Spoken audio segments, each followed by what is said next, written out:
ক্ষমা চান, হিন্দুদের কাছে ক্ষমা চান। হিন্দু বিদ্বেষী হয়ে ভারতে কেউ রাজনীতি করতে পারেনি, হিন্দু বিরোধী হয়ে ভারতে কোনো সরকার চলেনি, হিন্দু বিরোধী হয়ে কোনো পুলিশ ভারতে থাকতে পারে না।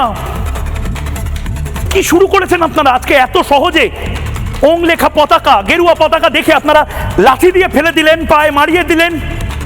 কি চলছে এটা? প্যালেস্টাইন নিয়ে যখন বিক্ষোভ হয়, একটাও পতাকা এভাবে আপনারা মাটিতে ফেলতে পারেন, এভাবে মারিয়ে দিতে পারেন? বিশেষ করুন নবান্নর চারপাশে যদি যে আদিরা রোহিঙ্গারা ভরে যায়, এবং কাল এই লগ্নজিতার মতন রোহিঙ্গারা যদি দাবি তোলে নবান্নর নামটা বড্ড বেশি সাংস্কৃতিক, বড্ড বেশি সংস্কৃত, হাটাও। বাধ্য হবেন আপনারা নবান্ন নাম পরিবর্তন করার, কম্পালশন তৈরি করছেন, এটা করবেন না। হিন্দুরা, আমি আজ কোনো বিজেপির কথা বলছি না, আমি আজ কোনো সিপিএম এর কথা বলছি না, তৃণমূলের কথা বলছি না। তৃণমূলীরা জানে না লগ্নজিতা কি তাদের বাড়িতে নেই? হরগোবিন্দ দাস কি তাদের বাড়িতে নেই? এই কালচারটা নিয়ে আসবেন না। এটা আমাদের আগামী প্রজন্মের জন্য এই লড়াইটা, আপনারা পাশে থাকুন। পুলিশের বাড়িতেও এই লড়াইটা হবে, এবং এই লড়াইটাতে আপনারা যদি পাশে না থাকেন, আমরা কাদেরকে পাবো? আমাদের হোমল্যান্ডে তো এই লড়াইটা দেখুন, যেভাবে পতাকা মারিয়ে দেওয়া হলো। ক্ষমা চাইবেন? মমতা বন্দ্যোপাধ্যায় ক্ষমা চাইবে? দম আছে মমতা বন্দ্যোপাধ্যায় অন্য কোনো পতাকা এভাবে লাঠিপেটা করার? আছে?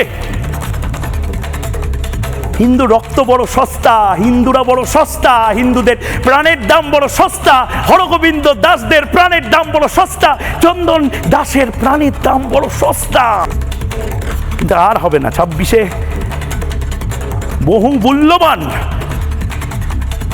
অসম্ভব বেশি দাম হবে হিন্দুদেরই, কারণ দেশটার নাম হিন্দুস্তান। হিন্দুকুশ পর্বত থেকে অখণ্ড ভারতের প্রত্যেকের এবার অস্মিতা জাগানোর পালা। এবং এই মুহূর্তে টিয়ার গ্যাস ছোড়ার জন্য উদ্যত হয়েছে পুলিশ। এই মুহূর্তে টিয়ার গ্যাস ছোড়ার জন্য উদ্যত হয়েছে পুলিশ। এই মুহূর্তে অবস্থা দেখুন। এই মুহূর্তে চারিদিকে লাঠিচার্জ হচ্ছে, এবং এই চারপাশে যেভাবে হিন্দুদেরকে মারা হচ্ছে, এই মুহূর্তে অবস্থা দেখুন।